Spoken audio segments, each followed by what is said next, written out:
오늘 우리에게 주시는 하나님의 말씀은 마태복음 25장 31절에서 46절입니다. 마태복음 31절에서 46절입니다. 본문 말씀 중에서 31절에서 33절 그리고 40절과 45절을 봉독하겠습니다. 인자가 자기 영광으로 모든 천사와 함께 올 때에 자기 영광의 보좌에 앉으리니 모든 민족을 그 앞에 모으고 각각 구분하기를 목자가 양과 염소를 구분하는 것 같이 하여 양은 그 오른편에 염소는 왼편에 두리라. 임금이 대답하여 이르되 내가 진실로 너희에게 이르노니 너희가 여기 내 형제 중에 지극히 작은 자 하나에게 한 것이 곧 내게 한 것이라 하시고, 이에 임금이 대답하여 이르되 내가 진실로 너희에게 이르노니 이 지극히 작은 자 하나에게 하지 아니한 것이 곧 내게 하지 아니한 것이라 하시리니 이는 살아계신 하나님의 말씀입니다. 아멘. 계속해서 Go Together라고 하는 주제를 가지고 우리가 하나님의 마음을 따라 우리가 어떻게 살아갈 것인가, 오늘은 하나님의 마음을 따라 우리들의 소명에 대한 생각을 나누어 보려고 합니다. 그동안 제가 참 무거운 말씀들을 많이 드렸습니다. 그래서 오늘 말씀은 조금 가볍게, 이 가볍게라고 하는 말은 여러분들이 편안하게 말씀을 들으면서 그냥 말씀에 반응할 수 있도록 제가 좀 쉽게 풀어가려고 하니까 여러분들이 무장을 다 해제하시고, 잘하는 얘기 아니에요. 잘 듣고 여러분들이 말씀에 반응했으면 좋을 것 같습니다. 하나님의 마음을 알고 왜 성경이 우리들에게 이 말씀을 하고 있는가, 그 이유를 아는 것은 참 중요하다는 생각을 합니다. 왜 하나님께서 이 말씀을 하고 계실까?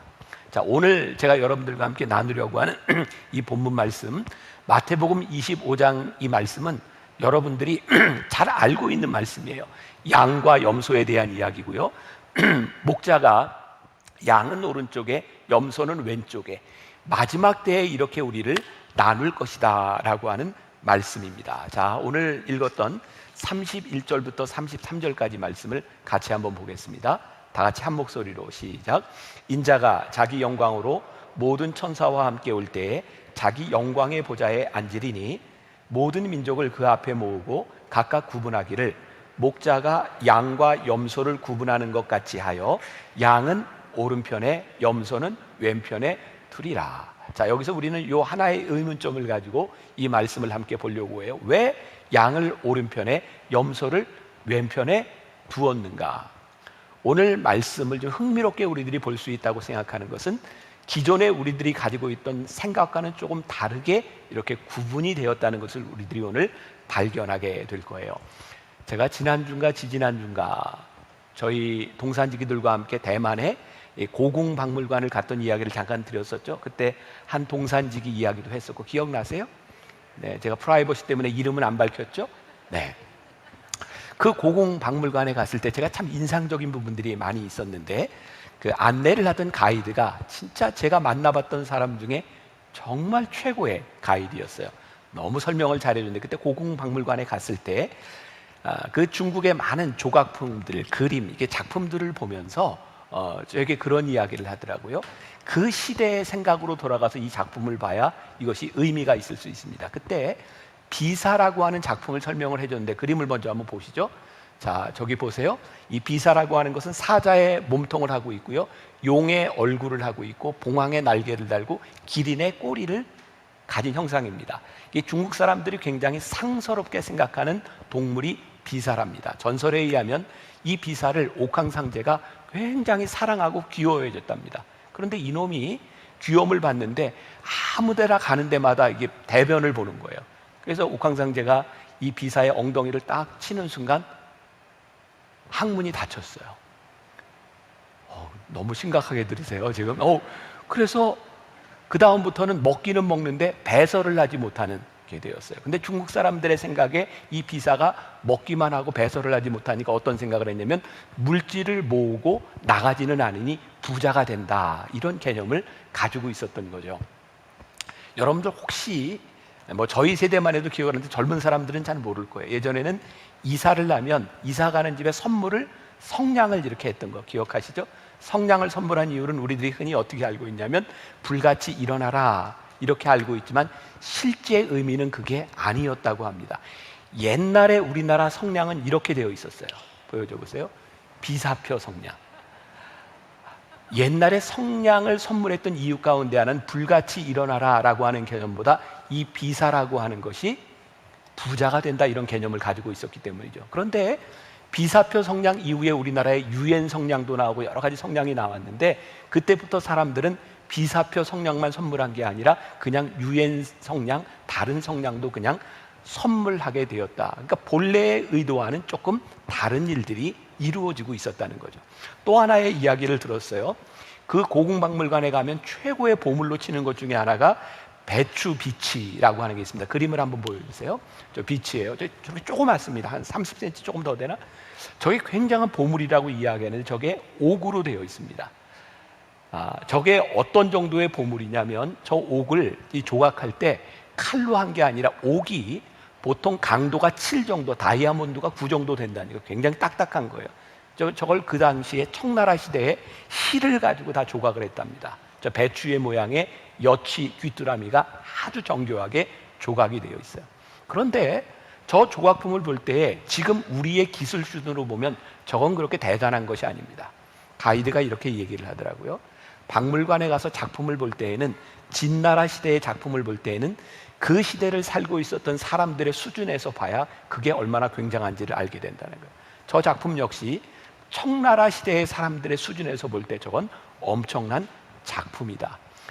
제가 오늘 왜 이렇게 장황하게 이런 이야기를 하는가? 오늘 우리들이 하나님의 말씀을 보는 자세, 태도 굉장히 중요한 것이 있는데 하나님의 말씀을 들을 때 그 시대에서 하나님이 어떠한 생각으로 예수님께서 어떤 비유로 이 말씀을 하고 있는가를 이해해야 우리들이 그 말씀을 정확하게 이해할 수 있는 거예요. 저는 우리 크리스찬들에게 있어서 지혜가 무엇일까? 하나님의 말씀을 듣는 거죠. 하나님의 말씀을 아는 거죠. 우리가 365일 매일 묵상을 하면서 저에게 참 굉장히 흐뭇하고 가슴 뛰는 일 가운데 하나는 우리가 매일 하나님의 말씀을 들으며 하나님의 마음을 알기 위해 노력한다는 거예요. 그리고 제가 그 말씀을 여러분들이 조금 더 잘 알 수 있도록 제가 목사니까 그 말씀을 해설하고 노력하면서 우리들의 지혜가 넓어지는 거죠. 자, 오늘 말씀을 제가 지금 설명하려고 지금 이렇게 장황하게 설명하는 거예요. 또 하나 예를 들어 볼게요. 다시 이야기하지만 오늘 말씀은 여러분들이 편안하게 들어도 돼요. 편안하죠? 네. 재밌죠? 네, 오늘은 그리고 여러분들이 말씀 가운데 하나만 탁 이렇게 이제 속에 들어오면 돼요. 제가 미국에서 공부하던 시절이에요.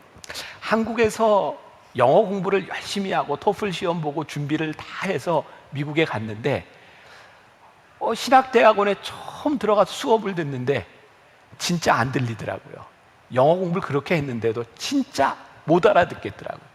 그런데 저에게 문제는 뭐였냐면 제가 93년도에 유학을 갔는데 그 당시에 한국은 미국 사람들에게 88년 올림픽 이후에 잘 사는 나라라고 하는 인식들이 많이 들어와 있었어요. 그래서 그 전까지는 한국 학생들에게 주는 그랜트라고 하는 이름으로 주는 장학금이 있었는데 제가 간 그 무렵에는 학교에서 한국 사람들에게 주는 그랜트라고 하는 장학금들이 다 끊어진 상태였어요. 그리고 이렇게 얘기를 하더라고요. 이제 한국 사람이 너희들도 미국 사람들과 똑같이 실력으로 승부해서 장학금을 받으면 된다고. 저는 아이 둘을 데리고 결혼하고 아내와 함께 유학을 갔는데 이게 먹고 사는 게 당장 문제인 거예요. 제가 가끔 이야기하지만 돌아가신 저희 아버님이 제가 유학 가 있을 때 생활비나 학비를 보내주시지 않았으니까 제가 돈을 벌어서 학교를 다녀야 되는 상황이었어요. 장학금을 받아야 되는데. 그래서 제가 수강 신청을 하고 나면 지금 생각해도 제가 스스로 이런 말 하긴 그렇지만 지혜로웠다.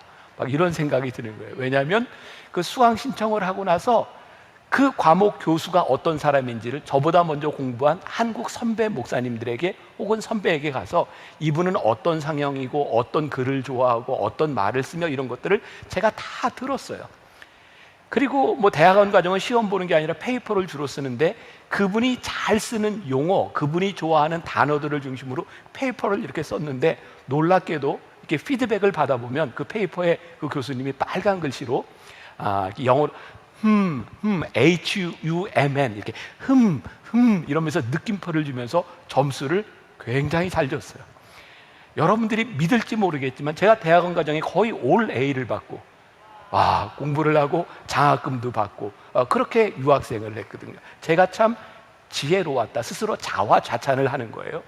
그런데 유학생활에 실패하는 사람들이 있는데 대개 어떤 사람이냐면 교수하고 싸우는 사람인 거예요. 그러니까 공부를 하는데 이런 얘기를 하면 이건 내 소신인데, 제가 속으로 그런 생각을 합니다. 왜 그 소신을 가지고 소신이 다른 교수 밑에 가서 공부를 해요? 소신과 맞는 교수에게 가서 공부를 하지. 그리고 제가 후배들에게는 이런 조언을 합니다. 학위를 받는다고 하는 것은 학문의 완성이 아니니 학위를 받을 과정에는 교수에게 잘 마치세요. 그리고 학위를 받은 다음에 자기 공부를 시작하세요. 어떻게 생각하세요? 제가 참 지혜롭다는 생각이 들지 않으세요? 네. 자, 오늘 이제 말씀을 이렇게 이제 적용을 해보려고 하는 거예요. 우리들의 신앙에 진짜 지혜로운 것이 무엇일까요? 하나님의 마음을 알고 신앙생활을 하지 않으면 우리는 참 미련한 신앙생활이 될 수 있어요. 하나님께서 왜 이 말씀을, 왜 이 단어를, 왜 이 양과 염소를 비교해서 이야기하고 있는가, 그 진의를 우리들이 알 때에 이 말씀이 우리들 속에서 잘 적용될 수 있는 거죠. 자, 이제 오늘 이제 본론으로 들어가려고 합니다. 왜 오른편의 양을, 왜 왼편의 염소를, 그 기준은 무엇이었을까? 자, 우리가 읽었던 본문 말씀 제가 다시 한번 읽어드려요. 인자가 자기 영광으로 모든 천사와 함께 올 때에 자기 영광의 보좌에 앉으리니 모든 민족을 그 앞에 모으고 각각 구분하기를 목자가 양과 염소를 구분하는 것 같이 하여 양은 오른편에 염소는 왼편에 두리라. 목자가 양과 염소를 구분하는 것처럼, 그러면 목자가 이 양과 염소를 구분하는 이유가 있을 것이다, 그 말 아니에요? 우리가 이제 그걸 알아야 되는 거죠. 자, 왜 양을 오른편에 염소를 왼편에 두었을까? 하나님께서 목자가 양과 염소를 구분하는 것처럼 구분하신다면 마지막 때에 어떤 사람을 오른편에 둘 것이며 어떤 사람을 왼편에 둘 것인가, 이것을 우리들이 알아야 되는 거죠. 성경에서 오른쪽이라고 하는 것은 되게 그 좋은 의미를 가지고 있고 왼쪽이라고 하는 것은 늘 bad, 나쁘다라고 하는 의미를 가지고 있으니까 분명히 오른쪽은 좋은 것이고 왼쪽은 나쁜 것이에요. 그러면 양의 좋은 것은 무엇이고 염소의 나쁜 것은 무엇인지를 우리들이 분명히 알아야 되는 거죠. 자, 35절부터 36절까지 말씀입니다. 제가 봉독할게요. 내가 줄일 때에 너희가 먹을 것을 주었고 목마를 때에 마시게 하였고 나그네 되었을 때에 영접하였고 헐벗을 때에 옷을 입혔고 병들었을 때에 돌보았고 옥에 갇혔을 때에 와서 보았느니라. 그 사람을 오른쪽에 두시겠다는 거예요. 그런데 40절에 가서 보니까 임금이 대답하여 이르시되 내가 진실로 너희에게 이르노니 너희가 여기 내 형제 중에 지극히 작은 자 하나에게 한 것이 곧 내게 한 것이니라 하고, 오른쪽에 두시면서 뭐라고 말씀하냐면 네가 나를 목마를 때 헐벗을 때 나를 돌봐줬어. 그런데 오른쪽에 택함을 받은 사람은 그걸 모르는 거예요. 내가 언제 그랬어요? 근데 임금이 뭐라고 얘기해요? 네가 지극히 작은 자에게 한 것이 바로 나에게 한 것이다. 그리고 오른쪽에 세운 거예요. 자, 반대로 42절부터 43절 똑같은 말씀이 이제 대꾸처럼 나오고 있죠. 내가 줄일 때에 너희가 먹을 것을 주지 아니하였고 목마를 때에 마시게 하지 아니하였고 나그네 되었을 때에 영접하지 아니하였고 헐벗을 때에 옷 입히지 아니하였고 병들었을 때와 옥에 갇혔을 때에 돌보지 아니하였느라 하시니. 그리고 45절에 이에 임금이 대답하여 이르되 내가 진실로 너희에게 이르노니 이 지극히 작은 자 하나에게 하지 아니한 것이 곧 내게 하지 아니한 것이라 하시니라 하고 왼쪽에 염소를 구분해 놓는 자리에 그 사람들을 놓으셨어요. 자, 이제 여기에서 우리들에게 이런 의문이 드는 거예요. 왜 형제 중 지극히 작은 자에게 선행을 베푼 자들을 양에 비유했고 왜 나그네와 헐벗은 자를 돌보지 않은 자들을 염소에 비유했을까? 이것이 풀려야 이 말씀을 우리들이 제대로 알 수 있는 거예요. 자, 흥미진진? 네, 이거 이제 풀어가는 거예요. 이렇게 모아서 잘 가세요. 이거 지금 제대로 하고 있는지 제가 모르겠네. 네, 잘 오고 있는 거죠? 네, 여기까지. 네, 자, 말씀을 준비하면서 흥미로운 사실을 하나 발견하게 되었어요. 저에게 있어서 선과 악의 기준이 하나님께서 마지막 때에 오른쪽과 왼쪽의 사람들을 구분하는 선과 악에 대한 기준이 우리들이 가지고 있는 상식과는 조금 다르다는 것이었어요. 그리고 제가 이제 설명을 하겠지만 객관적인 기준에서 볼 때 양보다 염소가 훨씬 낫습니다. 제가 이제 이거 설명하려고 하는 거예요. 객관적으로 우리들의 기준으로 볼 때 염소는 양보다 훨씬 더 나은 점이 많이 있는데 왜 마지막 때의 임금은 이렇게 분리를 했을까? 이스라엘에 가면 아주 흥미로운 것들을 발견하게 돼요. 지금 이제 우리가 코로나19로 인해서 해외여행들을 다 이렇게 못 가게 되었는데 저는 이제 이스라엘을 우리 교인들과 함께 성지순례를 다니면서 늘 마음에 어떤 생각을 하냐면 우리 교인들이 평생에 한 번쯤 성지순례를 할 수 있다면 이 성경이 우리들에게 정말 잘 들어올 수 있겠다. 제가 이스라엘을 보면서 느꼈던 것 중에 하나, 지금은 이렇게 현대화되어 있는 이 상황 가운데서 텔아비브라고 하는 큰 도시도 생기고 예루살렘도 신예루살렘, 구예루살렘 이렇게 되어 있는데 예루살렘을 조금만 나와도 길거리에서 흔하게 볼 수 있는 장면이 뭐냐면 양과 염소를 치는 목자들과 베두인들을 어디서든지 만날 수 있다. 이 성경의 이야기가 바로 들어옵니다. 그런데 이스라엘 사람들은 양과 염소를 키울 때 양 3마리랑 염소 1마리 정도의 비율로 양과 염소를 키웁니다. 자, 이러한 배경은 다른 이제 구약 성경에 나오고 있는데 사무엘상 25장 2절에 보면 이런 말씀이 있어요. 마온에 한 사람이 있는데 그의 생업이 갈멜에 있고 심히 부하여 양이 3,000마리요 염소가 1,000마리이므로 그가 갈멜에서 그의 양 털을 깎고 있었으니, 자, 어떤 걸 볼 수 있어요? 양 3,000마리에 염소 1,000마리. 보통 이런 비율로 양과 염소를 함께 기르고 있는 거예요. 놀라운 사실은 이 염소가 이 양과 염소를 섞여 키우는 데 있어서 굉장히 긍정적인 역할을 하는 동물이라는 거예요. 여러분, 양 치우는 걸 보면 되게 양들이 이렇게 몰려다닙니다. 이렇게 뭉쳐다닙니다. 이스라엘하고 우리나라하고 조금 다른 것 중에 하나는 이스라엘이 여름이 되면 무지하게 덥습니다. 햇볕이 정말 뜨거워요. 근데 우리나라의 여름 생각하면 굉장히 습도가 많은데 이스라엘은 무지하게 덥지만 그 예루살렘 주변은 습기가 별로 없습니다. 그래서 더운 날도 그늘에만 들어가면 시원해요. 양들이 뭉쳐 다니는 이유가, 저도 말씀을 준비하면서 깨닫게 되었는데 양들이 뭉쳐 다니는 이유가 더워서 뭉쳐 다닌대요. 그 털 많은 양들이 더워서. 이유는 뭉쳐 다니면서 자기들끼리 뭉쳐 다니다가 그늘이 생겨야 시원하기 때문에 뭉쳐 다니면서 그늘을 만든다는 거예요. 여기까지 이해가 되세요? 그런데 문제는 양이 털들이 많잖아요. 그늘을 만드는 것까지는 좋은데 자꾸 이렇게 부대끼고 같이 뭉쳐 다니다 보면 상처가 나게 된답니다. 그래서 염소를 그 안에다가 함께 키우면 염소는 무리지어 다니지 않고 혼자 다니는 습성이 있기 때문에 저 사이에 들어가서 양들을 띄워놓는 역할을 합니다. 그러니까 그늘도 만들지만 서로 상하지 않도록 염소가 그런 역할을 하는 거죠. 그러니까 염소가 양을 키우는 데 있어서 아주 긍정적인 역할을 하고 있는 거예요. 또한 우리가 알고 있는 상식에 염소는 고집불통이고 양은 순하다, 이런 생각을 하고 있는데 사실 양과 염소를 같이 키우는 데 있어서 이스라엘 사람들은 염소에게 목을 매지 않는답니다. 그러니까 양처럼 목자를 잘 따라다닌다는 이야기예요. 게다가 양과 염소를 같이 이렇게 탁 데리고 다니면서 이제 풀을 먹이고 하는데 갑자기 천둥과 번개가 치면 양은 겁이 많아서 어쩔 줄 모르는데 염소가 옆에 있으면 양들이 염소 옆에 와서 안심한답니다.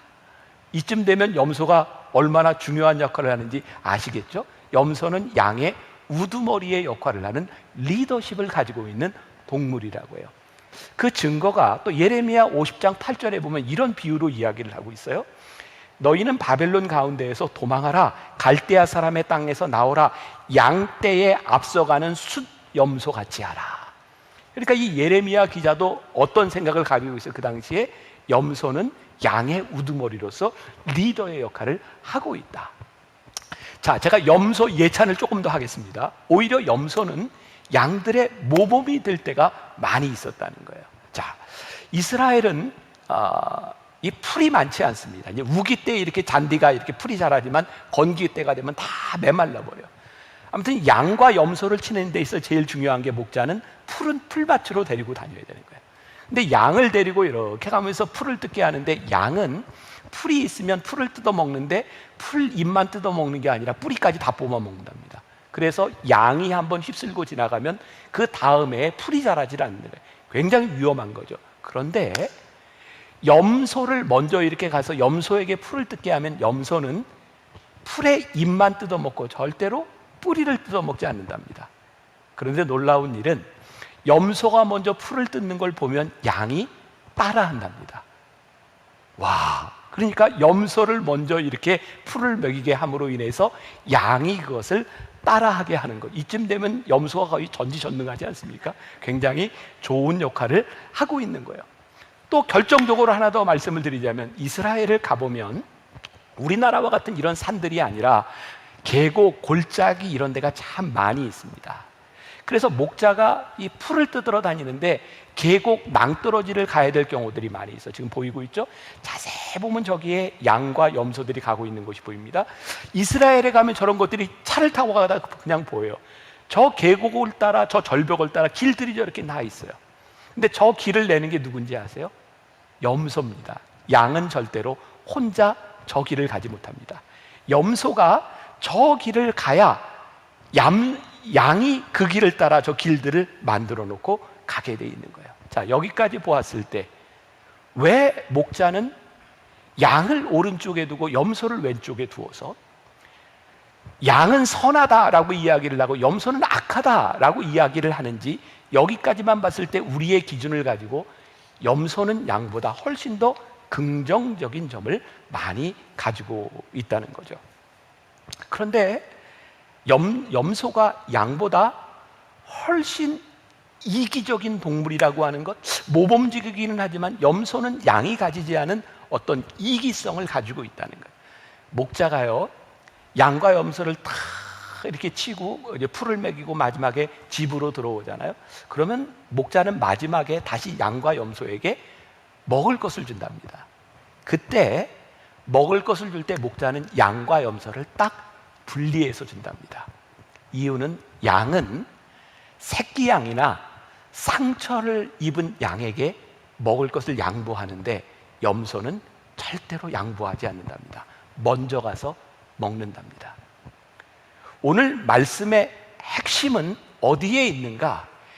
양보다 염소가 훨씬 더 긍정적인 면이 많이 있는데 딱 한 가지, 양은 약자에 대한 배려, 새끼에 대한 배려가 있어서 양보하는데 염소는 지극히 이기적이라고 하는 이 사실 때문에 목자는 양과 염소를 분리할 뿐만 아니라 오늘 하나님께서는 마지막에 양과 염소를 분리하는 것처럼 너희를 분리할 것이다 라고 말씀하고 있어요.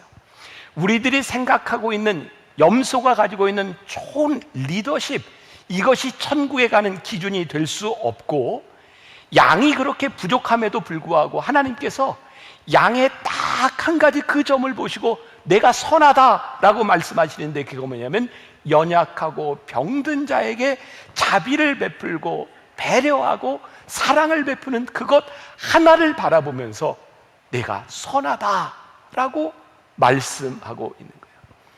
우리가 하나님 앞에 쓰임을 받는다, 우리들이 소명을 갖는다, 하나님이 기뻐하신다라고 하는 일의 기준은 우리들이 이 세상에서 얼마나 유능한가, 우리들이 얼마나 많은 일들을 잘하는가, 여기에 있는 것이 아니라 연약하고 약한 자를 돌보는 그 마음을 바라보시면서 하나님께서 네가 참 귀하다라고 말씀하신다는 거예요. 이 코로나19를 지나가면서 우리들이 그런 얘기를 참 많이 했죠. 이 어려움 가운데 우리는 교회의 민낯을 보았다, 우리 신앙의 모습을 보았다, 우리 마음 아픈 이야기들이 참 많이 있잖아요. 그리고 우리들 가운데 제일 힘든 게 어떤 면에서 보면 교회가 이거 너무 억울하게 당하는 거 아니야? 형평성에서 어긋나는 것 아니야? 아니, 어떤 데는 뭐 흔히 말하는 마트나 백화점에 오면 사람들이 저렇게 디글디글하게, 지하철에 사람들이 저렇게 꽉 차서 저렇게 출퇴근을 하는데, 아니 예배 시간에 마스크 다 쓰고 이렇게 떨어져서 예배를 드리고 방역수칙을 잘 지키는데도 야, 이걸 못 드리게 하는 거, 이건 뭔가 좀 불공평한 거 아니야? 우리들 속에 화가 있어요. 그리고 이 코로나를 지나가면서 대한민국 국민들 모든 사람들에게 마음에 분노 같은 것이 있는 거예요. 왜? 저 사람에게 비교하면 내가 손해를 보는 것 같은 거예요. 내가 왜 상대적으로 손해를 봐야 되는지, 이게 우리들에게 잘 용납이 되지를 않는 거죠. 근데 하나님께서 저에게 깨닫게 하신 이 말씀을 준비하면서 저에게 깨닫게 하신 것이 있어요. 내가 너희들 교회에 바라는 것은 너희들이 이 세상에서 얼마나 손해를 받냐, 내가 우리들이 얼마나 많은 것을 찾아야 되느냐, 아니 어떤 면에서 보면 우리들이 신앙의 정당성, 우리 신앙을 지키기 위해서 얼마나 우리들이 많은 것을 찾아야 되느냐, 하나님께서 마지막 때에 우리들에게 그것을 물으실 것 같지 않은 거예요. 오늘 양과 염소의 비유를 통해 보니까 하나님께서 마지막에 우리들에게 물으실 것은 이 상황 가운데서, 코로나19라고 하는 이 어려운 상황 가운데서 교회는 뭘 했니? 너희 뭘 했니? 죄송합니다, 제 말에 조금 거슬리는 분이 있을지 모르겠어요. 하나님께서 우리들에게 이 시간 가운데 너희들 모여서 어떻게 예배 드렸니? 하나님은 이것을 우리들의 심판의 기준으로 삼으실 것 같지 않은 거예요. 너희들이 예배를 드리고 하나님을 믿는 백성이고, 너희들 마음속에 하나님 아버지의 마음이 있고 하나님의 지혜가 있는 사람이었다면 이 상황 가운데서 너희들 무엇을 했니? 하나님께서 우리들에게 물으실 것에 대한 이야기, 우리들의 소명에 대한 이야기가 오늘 양과 염소의 비유를 통해서 보니까 우리들이 가지고 있는 상식과는 너무 다를 수 있다는 생각이 들어요.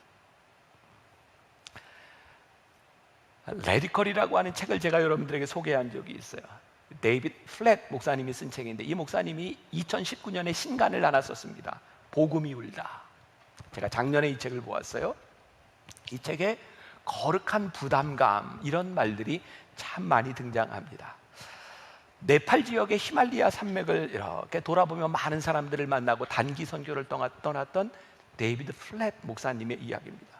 어떤 네팔의 마을에 히말라야 산자락에서 예배를 드릴 때 정말 예배를 드리기 위해서 가족 공동체에서 쫓겨난 사람들, 어떤 사람은 그 예배 시간에 참석하기 위해서 3주를 히말라야 산을 걸어서 예배를 드리고 또 3주를 걸어가야 되는 사람들, 그들의 모습을 바라보며 믿음이 무엇인지, 신앙이 무엇인지를 다시 한번 생각하게 됩니다. 그리고 데이비드 플랫 목사님은 이렇게, 미국의 대형 교회 목사님입니다. 성경을 믿고 성경을 가르치는 미국 교회에 진짜 성경에 없는 것들로 너무나 집착하고 있는 우리들의 모습, 이 말은 오늘 우리들에게도 동일한 것 같아요. 하나님을 믿고 하나님의 말씀을 전하고 하나님의 말씀으로 함께 예배하는 공동체에 있는 우리들이 성경과 얼마나 가까이 있는가, 교회가 얼마나 성경적이고 교회가 얼마나 복음적인가, 이런 고민을 하기 시작해요. 그때 함께 그 히말라야 산, 그 네팔 지역을 단기 선교로 지났던 에런이라고 하는 사람과 마지막 그 나라를 떠나기 위해서 공항으로 오는 그 도중에 데이비드 플랫 목사님이 이렇게 묻습니다. 에런, 당신은 왜 이곳에 오게 되었나요? 에런이 이렇게 대답합니다. 말만 하기가 지긋지긋해서요. 제 자신이 영적으로 육체적으로 절박한 세상 속에서 실제로 사역을 하기보다는 사역에 관해 말만 많이 하는 사람처럼 느껴졌어요. 그래서 바꿔야 되겠다고 생각하고 제가 여기에 있게 되었어요. 히말라야에서, 네팔 지역에서 크리스찬으로서의 민낯, 하나님 앞에 이렇게 살아가도 되는가, 자신의 모습을 마주하게 된 데이비드 플랫 목사님이 교인들에게, 그리고 이 책에서 제시하고 있는 말씀이 잠언 24장 11절부터 12절의 말씀이었어요. 이런 말씀이었습니다. 너는 사망으로 끌려가는 자를 건져주며 사륙을 당하게 된 자를 구원하지 아니하려고 하지 말라. 내가 말하기를 나는 그것을 알지 못하였노라 할지라도 마음을 저울질하시는 이가 어찌 통찰하지 못하시겠으며 내 영혼을 지키시는 이가 어찌 알지 못하시겠느냐. 그가 각 사람의 행위대로 보응하시리라. 소명, 하나님께서 우리들에게 주시는 소명, 이것은 어떤 것에서 출발하는 것일까요? 하나님의 마음을 알고 하나님의 마음이 느껴지는 것에서 출발하는 것이 소명이고, 오늘 본문 말씀을 통해 우리가 깨닫게 되는 아주 중요한 단어가 하나 있는데 작은 것이에요. 작은 것. 하나님의 마음이 느껴지는 작은 곳에서 우리들이 출발할 수 있는 것, 그것이 우리들의 소명이고 거기에 하나님의 마음이 있다. 제가 굉장히 즐겨 보는 그 신문의 섹션 중에 하나가 매 주말에 조선일보에는 아무튼 주말이라고 하는 섹션이 있는데 거기에 늘 한 주에 한 사람씩 소개를 합니다. 근데 제가 지난해 보았던 그 신문에 강남에서 피부과 원장을 하던 어떤 의사의 이야기가 나왔어요. 지금은 한센병 환자들을 돌보는 의사로 있는 젊은 의사의 이야기입니다. 강남에서 피부과를 하면서 이분은 특별히 이제 모발 이식에 특화된 분이었고 돈을 참 많이 벌었답니다. 근데 어느 날 병원 복도를 걷고 있다가 휘청했어요. 어지러웠던 거죠. 병원에 가봤더니 쉬라고, 너무 일을 많이 한다고. 그 이야기를 들었을 그 무렵에 유치원에 다니는 딸이 아버지에게 자기 발표회를 하는데 좀 와달라는 이야기를 듣고 갔답니다. 근데 딸의 일기장에 이런 글을 보게 돼요. 우리 아빠가 정말 바쁜 사람인데 오늘 와줘서 정말 기분이 좋았다. 그때 이분이 결심하죠. 쉬어야 되겠다. 그때 진주에서 한센병 환자를 돌보는 전문의를 찾고 있는데 가는 사람이 없는 거예요. 급여는 일반 전문의들의 50%에서 60% 정도 되는 수준에. 근데 이분은 쉬어야 되겠다는 생각으로, 가족들과 함께 주말을 지나야 되겠다는 생각으로 진주에 가서 일을 합니다. 그리고 일을 다 마치고 그 다음 스텝에서 한센병 환자들을 위한 의사들을 찾고 있는데 사람들을 못 찾고 있는 그런 상황이었어요. 그때 이 의사 선생님의 어머니가 이런 이야기를 했답니다. 야, 너는 죄송합니다. 이 어머니의 얘기예요. 피부과 의사가 돼서 돈만 벌려고 했지 너는 도대체 세상의 빛과 소금이 돼서 의사가 되려는 생각이 없었다. 너 지금 제대로 의사가 되려면 외과를 해야지. 돈 벌 생각만 했는데, 이런 어머니가 이런 이야기들을 계속 했던 거죠. 그렇게 고민하던 중에 이분이 크리스찬이라 교회를 가게 되었고 예배를 드리는데 그런 음성을 듣습니다. 웬만하면 네가 해라. 웬만하면 네가 해라. 그래서 이분이 다시 한센병 환자를 돌보는 의사로 가게 됩니다. 신문 기자가 묻는 겁니다. 당신은 어떻게 이렇게 위대한 일을 할 수 있었습니까? 아니요, 저는 위대한 일을 꿈꾸지도 위대한 일을 하지도 않았습니다. 단지 그렇게 어쩔 수 없이 내 건강과 자녀를 위해 시작한 일 가운데 교회 가서 기도를 할 때 그런 음성을 듣는 거, 웬만하면 네가 해라. 그 음성을 듣고 그냥 제가 이 자리에 있을 뿐입니다. 저에게 이 말씀이 강하게 와닿았어요. 웬만하면 네가 해라. 하나님께서 우리들에게 주시는 소명, 우리를 부르시는 사명은 어떤 커다란 일들이 아니라 오늘 하나님 아버지의 마음이 있고 작은 자 하나를 위해서, 소자 하나를 위해서 하는 그 일, 웬만하면 내가 해라. 이 말씀에 울림이 있는 거예요. 제가 참 부끄러운 일입니다. 아마 여러분들도 저와 다르지 않을 것 같게 이야기를. 지난 월요일에 제 아내하고 둘이 있다가 점심에 교회 직원들도 출근을 안 했고 둘이 밥을 좀 먹으러 가야 되겠다 하고 제가 이제 식당을 찾아갔는데 문을 닫았어요, 코로나로. 옆에 이렇게 지나가다 보니까 이게 순대국밥집이 있는데 사람들이 줄을 서 있는 거예요. 야, 이 시기에 줄 서 있어? 나도 서야죠. 그래서 줄 서가지고 이제 차례를 기다리고 있었어요. 한 사람 한 사람 비면 들어가고 하는데 직원이 제 뒤에 있던 그 손님을 아는 사람인 것 같아요. 막 인사를 하고 막 이러더니, 아니 세상에, 제 앞에서 그 뒤에 있는 사람에게 자, 요번 자리가 비면 여기로 가시고 저한테는 그 다음에 일로 가세요 하는데 내가 먼저 왔는데요. 그랬더니 그 종업원이 아유 미안합니다 그러면서 저를 거기 가게 해서 거기 앉아있는 내내 제 마음이 이렇게 불편한 거예요. 그리고 저를 가장 불편하게 한 건 하나님 때문이 아니라, 야, 이 줄 서 있는 이 가운데 이 판교에 있는 식당에 야, 나를 알아보는 사람이 있을 텐데 이거 내가 먼저 왔는데요. 이거 참, 이건 내가 막 얼굴이 화끈거리고. 근데 그때 제 마음에 나는 이 조그만 자리 하나 손해보는 것도 나는 참지 못하고 이거 내 자리 찾아 먹어야 되는 이게 난데 이게 참 부끄럽구나. 진짜 하나님이 우리를 부르시는 그 자리와 하나님이 우리들에게 주시는 마음들은 진짜 작은 것 하나 가운데서 우리들이 내가 하나님의 마음이 있는 사람인지를 내가 보여줄 수 있는 것인데, 우리들이 작은 것 하나들을 우리들이 참 무시하고 살아가며 큰 사명을 꿈꾸고 있는 것은 아닌가. 오늘 이 양과 염소의 이야기를 통해서 작은 자, 그리고 오늘 여러분들에게 주시는 음성을 들었으면 좋겠어요. 웬만하면 네가 해라. 웬만하면 네가 해라. 오늘 이 말씀이 여러분들에게 소명으로 들려줄 수 있기를 주님의 이름으로 간절히 축원합니다.